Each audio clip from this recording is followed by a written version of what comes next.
हाय। ज़्यादातर लोग ट्रेडिंग में लॉस कर देते हैं क्योंकि वो ट्रेडिंग को एज अ बिजनेस नहीं गैम्बलिंग की तरह ट्रीट करते हैं। लेकिन सच्चाई यही है कि ट्रेडिंग यह एक गैम्बलिंग नहीं, एक प्रोफेशनल बिजनेस है। अगर आप यह फ़र्क समझ लेंगे तो आपके रिजल्ट हमेशा के लिए बदल जाएंगे।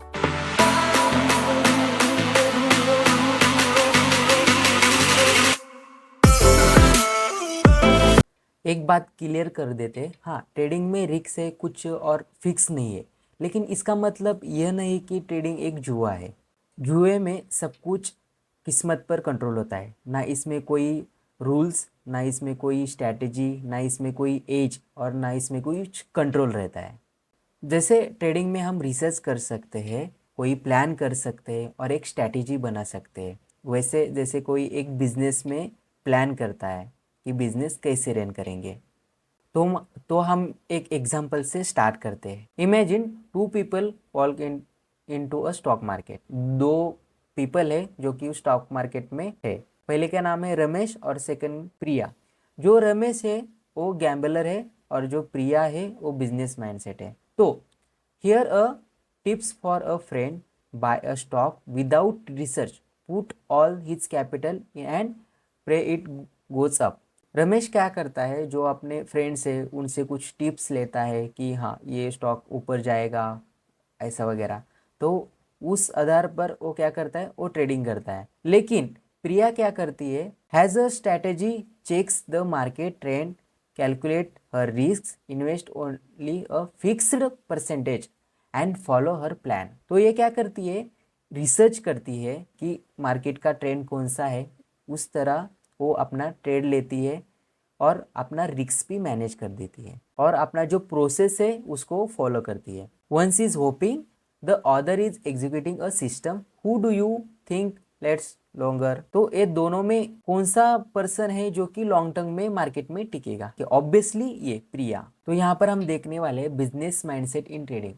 जैसे एक चीज़ बिजनेस में होती है वैसे ही ट्रेडिंग में होती है। जब आप एक बिजनेस करते हैं तो आपके पास कौन सी चीज़ें लगती है, जैसे कि capital. You have decide how much to invest. हम डिसाइड करते हैं कि हमारे बिजनेस में हम कितना इन्वेस्ट कर देंगे। सेकेंड पॉइंट है investor. In trading you investor is the stocks, commodity और currency your trade.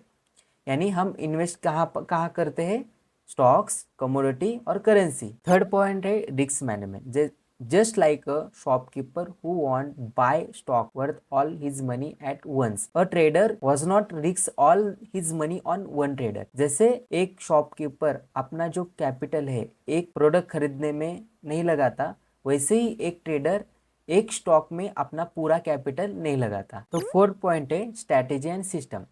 Business follow proven process, trader should too. जैसे एक बिजनेस के पास प्रॉपर एक प्रोसेस रहता है, वैसे ही हमारे पास ट्रेडर के पास एक प्रोसेस रहना चाहिए। फिफ्थ पॉइंट है records and analysis. Business keeps accounts, traders must keep a trading journal. जैसे एक बिजनेस है, जो भी उसका डेली का जो भी सेल्स होता है वो अपने अकाउंट में रिकॉर्ड कर देता है।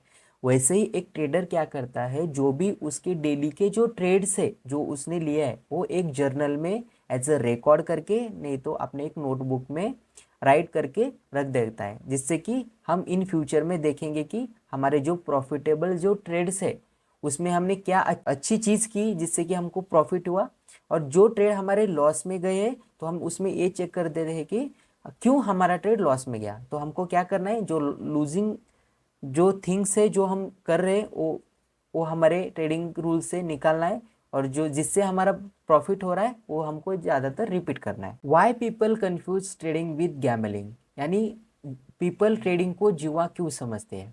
The problem is many traders keep the business part and just get into buying and selling randomly. क्या करते हो, जो एक प्रोसेस रहती है एक प्रॉफिटेबल ट्रेडर बनने की, वो स्किप करते हैं और डायरेक्टली हम क्या करते हैं, इंस्टा पे यूट्यूब पे किसी का तो वीडियो देखते हैं, तो उसका प्रॉफिट देखते हैं, उसके बाद हम जस्ट एक ब्रोकिंग में अकाउंट ओपन कर देते हैं और जस्ट रैंडमली ट्रेड लेते हैं। जैसे कि उनके पास नो रिसर्च। यानी आप अगर एक स्टॉक बाय करते हो कि सेल करते हो तो उन उसके ऊपर बहुत सारा रिसर्च रहता है। तो जो नया ट्रेडर रहता है कोई वो रिसर्च नहीं करता। नो प्लान, उनके पास कुछ प्लान नहीं रहता, जैसे कि मेरे को दिन में कितना ट्रेड लेना है, कहाँ पर मेरे को रुकना है, ये कुछ प्लान नहीं रहता। उसके बाद नो रिस्क कंट्रोल, बहुत से ट्रेडर क्या करते हैं जो न्यू स्टॉक मार्केट में आते हैं और जितना उनका कैपिटल है वो पूरा कैपिटल एक ही ट्रेड में उड़ा देते हैं। तो इसमें कोई ना रिस्क कंट्रोल नहीं रहता, ना रिस्क मैनेजमेंट क्या रहता है वो उनको कुछ नहीं मालूम रहता। This is like opening a shop without knowing what to sell, who your customer are और how much you can lose. Of course you fail. आपने शॉप ओपन किया लेकिन आपको मालूम ही नहीं है मेरे को क्या सेल करना है और मेरे कस्टमर कौन है और how much you can lose. तो ऑब्वियसली आपका जो बिजनेस है वो बंद करना पड़ेगा, यानी लॉस मेकिंग बनेगा, वो बिजनेस लॉस में जाएगा obviously.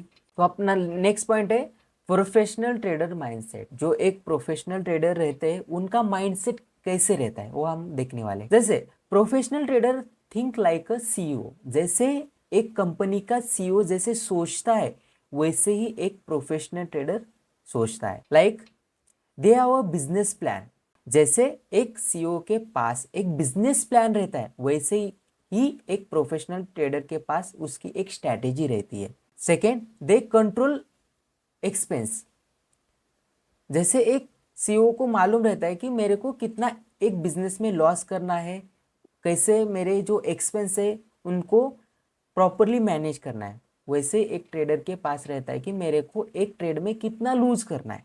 Third, they measures profits and performance, जैसे trader wins lose ratio risk reward, जैसे एक कंपनी का सीईओ अपने जो परफॉर्मेंस है वो कैलकुलेट करते हैं वैसे ही एक ट्रेडर अपने ट्रेड्स में कितने विन्स है, यानी अगर मैं ट्रेड फॉर एग्जांपल मैं 10 ट्रेड करता हूँ तो मेरे विनिंग रेट कितना है, तो ये अपने पास रहना चाहिए। अगर मैं लॉस करता हूँ तो मेरे एक प्रोफेशनल ट्रेडर के पास रहता है कैलकुलेशन कि अगर मैं इस ट्रेड में लॉस किया तो मैं कितना मार्केट को दूंगा। उसके बाद रिस्क रिवॉर्ड रहता है, अगर मैं एक ट्रेड में 1 रुपए का लॉस कर रहा हूँ फॉर एग्जाम्पल, तो उसके अगेंस्ट में एटलीस्ट 1:2 तो एटलीस्ट मैं प्रॉफिट कर सकूं। For example most of the trader यही गलतियां करते थे रिस्क रिवॉर्ड में, जैसे कि वो क्या करते प्रॉफिट के टाइम ट्रेड होल्ड नहीं करते और लूजिंग के टाइम क्या करते ट्रेड होल्ड कर देते।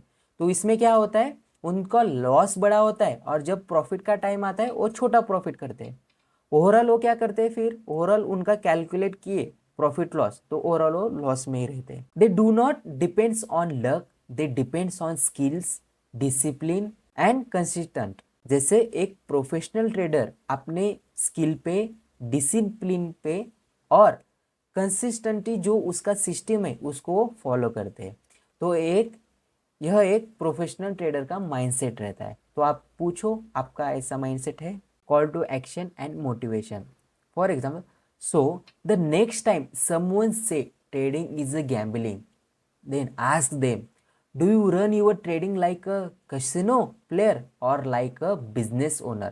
ठीक है, इन फ्यूचर में अगर आपको कोई बोलेगा कि यार ट्रेडिंग गैम्बलिंग है तो उनको पूछो कि आप ट्रेडिंग को एज अ बिजनेस की तरह देखते हो क्या एज अ कसिनो की तरह ट्रेड करते हो। Because the difference is in your mind set preparation and execution. Treat trading like a business, plan it, protect your capital and aim for long term profitable। Trading को आप business की तरह plan कीजिए और आपके जो कैपिटल है उसको आप सेव करना सीखिए। अगर आपके पास कैपिटल ही नहीं है तो आप ट्रेडिंग नहीं कर सकते। तो अपना जो मेन ट्रेडिंग का एक मेन पार्ट है अपना कैपिटल सेफ रहना चाहिए। और नेक्स्ट पार्ट है आप शॉर्ट टर्म में प्रॉफिटेबल बनने का कोशिश मत कीजिए। लोगों को लगता है कि ट्रेडिंग में हर दिन प्रॉफिट होता है। आप एक खुद से पूछिए कि बिजनेस में ऐसा होता है क्या। हर एक बिजनेस हर मंथ में प्रॉफिटेबल नहीं तो हर डेली 1 डे में प्रॉफिटेबल रहता है क्या। नहीं, कभी ना कभी वो लॉस करता है, कभी प्रॉफिट आता है, कभी 2 महीने का प्रॉफिट 1 महीने में भी मिलता है, 2 महीने बिजनेस कुछ भी नहीं चलता, कॉस्ट टू कॉस्ट रहता है।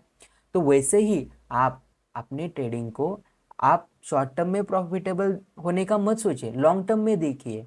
एटलीस्ट आप 1 मंथ में देखिए कि मैं प्रॉफिटेबल हूँ क्या नहीं। Remember, casino get rich because they have a edge. You can be your own casino but only if you think like a professional. अगर ये वीडियो आपको अच्छा लगा होगा, जो भी कहता है कि ट्रेडिंग एक गैम्बलिंग है, तो ये वीडियो आप उसको शेयर कर दीजिए ना, तो उनको पता चलेगा कि ट्रेडिंग एक गैम्बलिंग नहीं, एक प्रोफेशनल बिजनेस है। आई होप आपको ये वीडियो अच्छा लगा हो तो लाइक, शेयर और कमेंट कर दीजिए।